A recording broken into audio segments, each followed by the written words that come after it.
Почитуван пратеник Панчо, прво не сте го прочитали амандманот, второ не ја знаете проблематиката.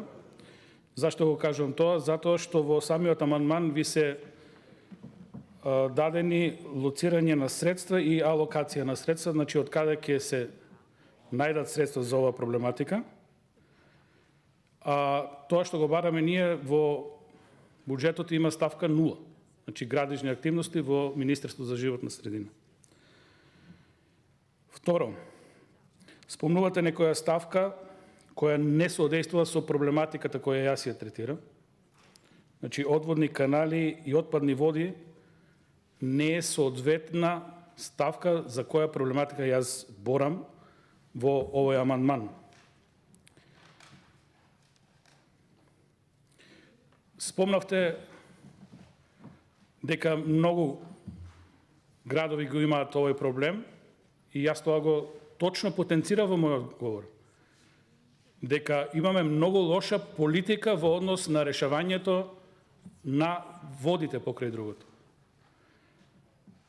Затоа што тоа е сериозен проблем кој бара соодветно инвестирање.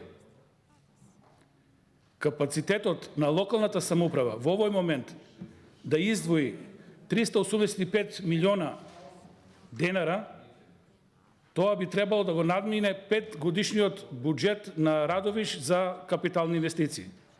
Значи 5 години Радовиш не треба да направи ништо за да се реши овој проблем. Од друга страна, радовишани покрај тоа што издвојуваат средства во локалната самоуправа, издвојуваат средства и во државниот буџет.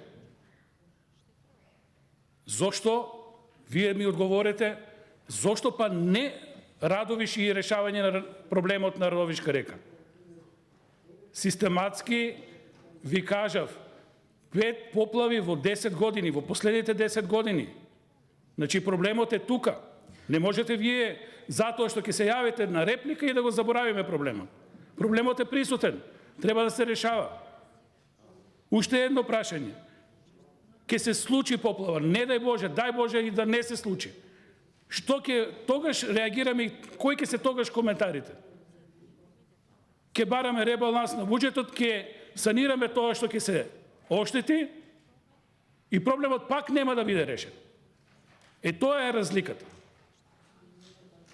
Затоа ви бараме капитални проекти, затоа ви бараме еколошки проблеми, решавање.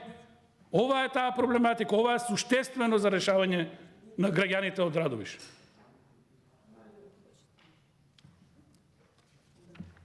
Радовишани тоа го заслужуваат.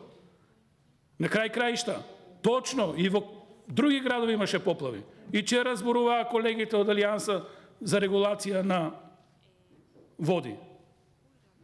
Едноставно имаме сериозен проблем.